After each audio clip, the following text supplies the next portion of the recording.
Et si je te disais qu'en 2021, la Suède a redéfini le handball moderne grâce à une arme redoutable, le jeu rapide.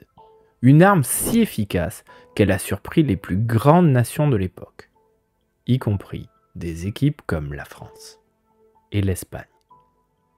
Mais voilà, le jeu rapide, c'est aussi l'une des stratégies les plus mal comprises. Beaucoup pensent que c'est juste courir vite, que c'est d'amener le ballon le plus vite possible devant. Alors oui, mais pas que. Aller vite en faisant les bons choix. Le jeu rapide, c'est une mécanique parfaitement orchestrée. Aujourd'hui, on va explorer cette révolution tactique. Tu vas découvrir pourquoi leur jeu rapide est bien plus qu'une simple stratégie. C'est une philosophie. Et tu verras, leur histoire n'est pas seulement une leçon de handball, c'est une leçon de résilience. Mais pour comprendre leur succès en 2021, il faut remonter le temps. Car cette renaissance commence bien avant, dans un moment où tout semblait perdu. Dans les années 90, la Suède était l'équipe que tout le monde rêvait de battre, avec d'immenses joueurs comme Magnus Wislander, Staffan Olsson, gaucher aérien et surpuissant, immense par le talent, et son partenaire autant immense, Lubomir Franies, briseur de lignes défensives.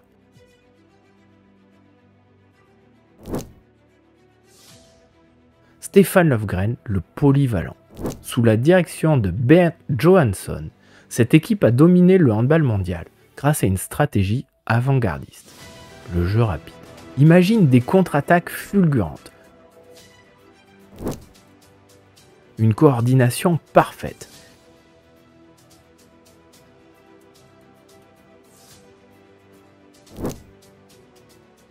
et des adversaires complètement dépassés. C'était leur marque de fabrique. Mais après les années 2000, la chute est brutale. Les stars de l'équipe prennent leur retraite. Une génération vieillissante laisse place à une relève qui tarde à émerger. Et soudain, ce qui était leur plus grande force, leur vitesse et leur coordination, disparaît. En 2013, lors du championnat du monde en Espagne, les huitièmes de finale voient s'affronter le Brésil et la Russie, la Croatie et la Biélorussie, le Danemark et la Tunisie, l'Allemagne et la Macédoine, l'Islande et la France, la Serbie et l'Espagne, et finalement la Slovénie et l'Égypte. Aucune trace de la Grande Suède, qui termine 4e de son groupe et finira à une décevante 11e place. Elle paie le fait d'avoir gardé ses stars de nombreuses années sans avoir pensé à la suite. De nouveaux joueurs sont arrivés en sélection comme Andreas Palika, Jim Gottfridsson et Niklas Edberg.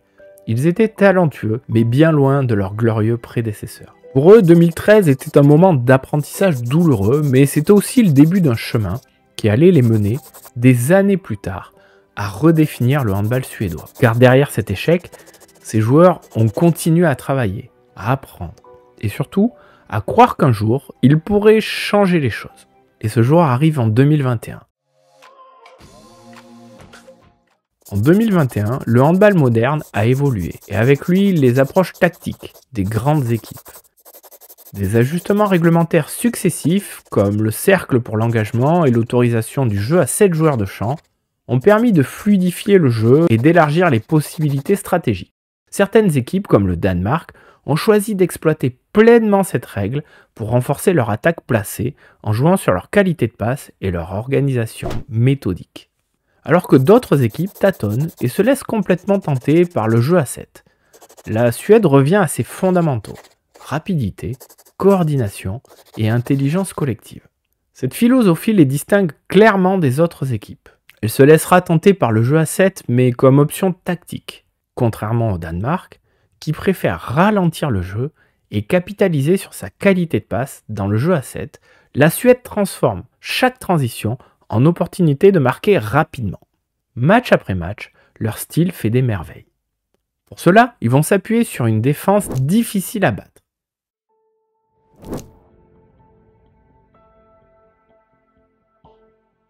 Capable de récupérer des ballons,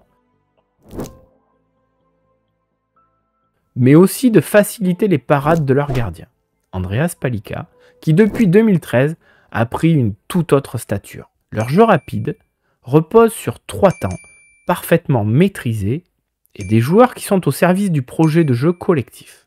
Le premier, c'est la contre-attaque. Tout commence avec Andreas Palika, donc leur gardien stratège. Imagine-le comme un quarterback. Il capte le ballon, lève la tête, et en une fraction de seconde, il trouve son ailier. La précision est dingue. Mais je t'ai dit stratège, parce qu'il va devoir choisir rapidement à qui il doit faire la passe. Et des fois, la faire dans les mains. Et des fois, dans l'espace avant, quand il n'y a pas de défenseur qui gêne, par exemple.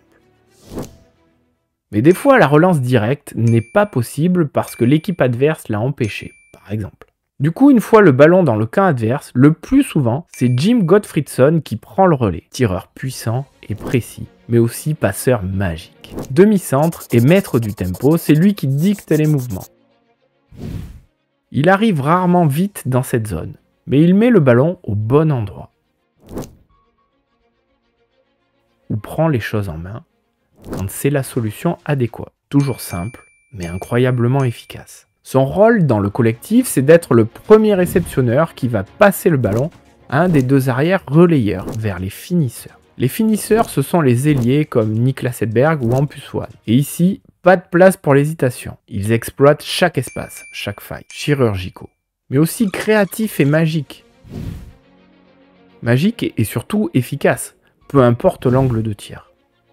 Bon, tu l'as compris, le jeu rapide suédois, c'est une organisation en béton. Sauf que les adversaires, forcément, ils s'adaptent. Ils replient plus vite. Mais il faut pas oublier que le jeu rapide suédois, c'est une véritable culture transmise de génération en génération. Du coup, si la solution n'est pas nette, ils prennent le temps de trouver la meilleure solution de tir. À vous, tu pensais que les liés Hampus Wan allaient jouer un duel? Dis-moi-le en commentaire. Moi, en tout cas, je pensais que oui. Puis, si c'est pas Gottfriedson à la main, bah c'est pas grave. Ils sont patients et méthodiques, trouver des diagonales et faire vivre le ballon jusqu'à la solution idéale de tir. Ou extrêmement rapide si le contexte le nécessite. Bref, ils s'adaptent pour utiliser chaque ballon récupéré. Ils séduisent par leur maîtrise du jeu rapide. Après avoir battu l'Égypte, puis la France, la Suède s'offre une chance de décrocher le titre lors d'une finale qui va opposer deux visions du handball dans une finale mondiale mémorable. La finale du championnat du monde 2021 oppose donc la Suède au Danemark. Les Danois et leur défense dense, opposant un mur semblant infranchissable au centre, devant Niklas Landin, mais qui n'a clairement pas trop envie d'exploiter les phases de jeu rapides. Et de l'autre, la Suède, rapide, explosive, toujours à l'affût de la moindre opportunité de transition. Sauf que d'entrée, le Danemark méthodique et implacable, dans son attaque placée, trouve des solutions au centre de la défense suédoise ou sur les côtés par un Mikkel Hansen qui montre la voie. La Suède s'en remet donc à un autre aspect du jeu rapide, l'engagement rapide, permis encore une fois par un Palika à la relance ultra rapide. Vitesse contre patience donc. Le refus du jeu rapide contre son exploitation totale. Le match est indécis. Sauf que l'attaque placée suédoise montre des signes de faiblesse. Ce qui offre des ballons de récupération aux Danois qui se mettent à jouer vite. Et surtout replient à 200%. Et Landin commence à prendre la mesure des tireurs suédois. Une autre change de jouer vite, mais non, ce n'est clairement pas le plan. La Suède continue de jouer vite, c'est spectaculaire et juste. Mais le gardien prend de plus en plus de place. Et son attaque placée montre des signes inquiétants, donnant des munitions au jeu rapide danois si jamais, mais non, tranquille. Les deux équipes sont au coude à coude et malgré la fatigue accumulée et la faible rotation d'effectifs, la Suède continue son récital sur le jeu rapide.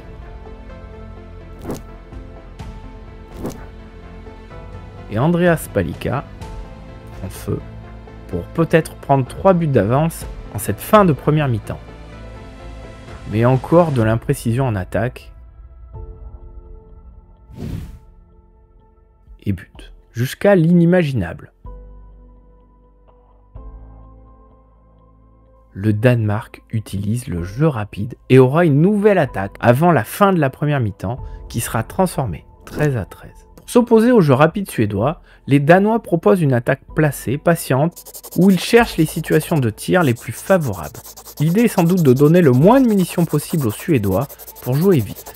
Ils vont utiliser le jeu rapide très occasionnellement pour faire des coups. Pour cette deuxième période, on prend les mêmes et on recommence. Hansen, Landin, le jeu rapide suédois et le repli danois.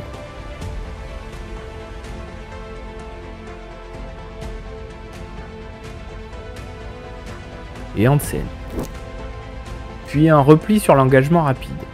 Le problème qui commence à arriver, c'est que sans arrêt ni récupération, pas de contre-attaque ni de montée de balle.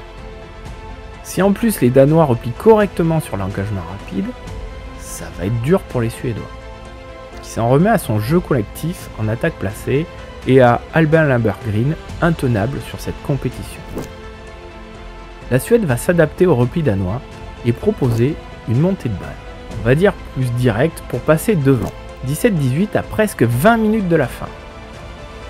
Là où le Danemark lui reste tranquille et méthodique, et surtout peut s'appuyer sur des joueurs du banc comme Jacob Holm qui va donner 2 buts d'avance aux Danois. Là où la Suède, face à un changement de dispositif bien senti, va perdre le fil et voir l'écart se creuser à 3 buts. Sur un tir plein centre, sa défense qui lui donnait des cartouches pour le jeu rapide semble perméable. Mais non, c'était juste passager. Et le jeu rapide revient.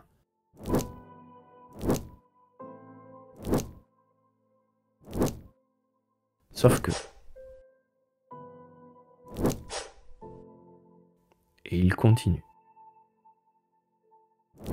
Et quand c'est pas lui,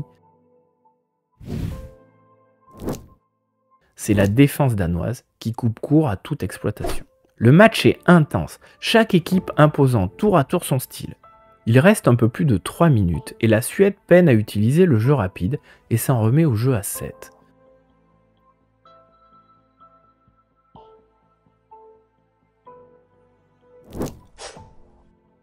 Pour obtenir un 7 mètres.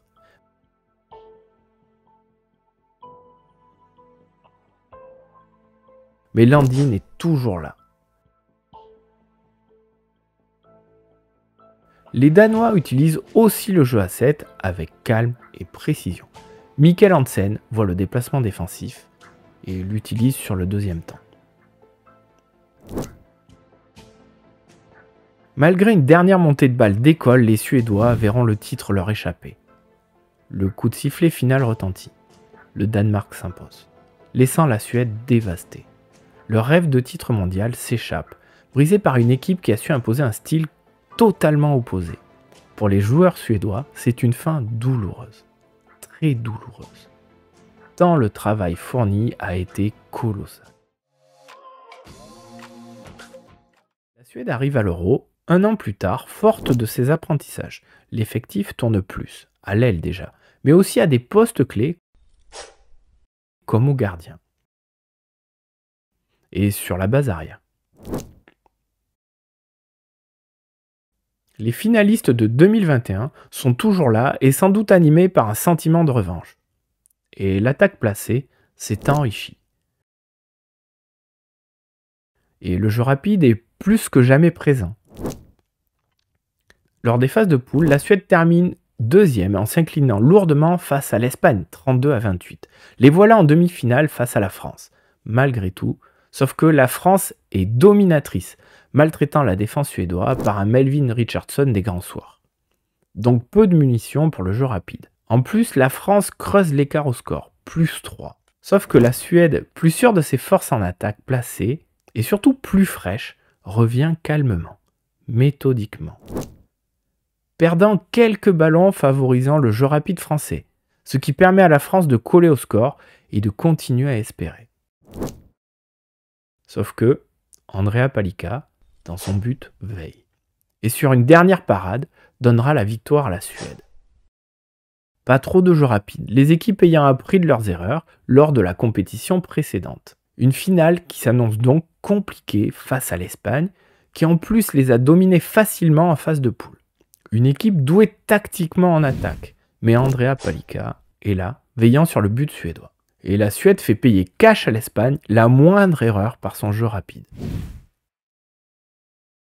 Et la grosse différence avec 2021, c'est qu'en plus du jeu rapide, les joueurs cadres arrivent plus frais en finale et sont décisifs. Ce qui nous amène à ce moment. 26-26, 7 mètres pour la Suède d'Ekberg. Le temps est suspendu. Et la Suède revient au sommet. Sommet qu'elle avait quitté il y a 20 ans. Une éternité. Le jeu rapide de la Suède en 2021, renforcé par leur triomphe en 2022, n'est pas qu'une stratégie, c'est une philosophie. Il nous rappelle que pour dominer, il ne suffit pas de courir vite. Il faut de la vision, de la coordination et surtout une intelligence collective. Au-delà, ce jeu rapide n'est possible qu'en ayant des joueurs au service de ce projet et une défense qui donne des billes pour monter le ballon. Que sans ça, impossible de gagner le match à la fin, ce qui reste fondamental. Et si tu veux vraiment comprendre les rouages de cette stratégie et l'appliquer à ton propre collectif, reste connecté. Je prépare une formation complète où je décortique chaque étape et je te propose des exercices pratiques. Tu pourras la découvrir sur mon blog, dont je te mets le lien en description. Et je te dis à très vite pour continuer à progresser ensemble. N'hésite pas à liker, à t'abonner et à partager si la vidéo t'a plu.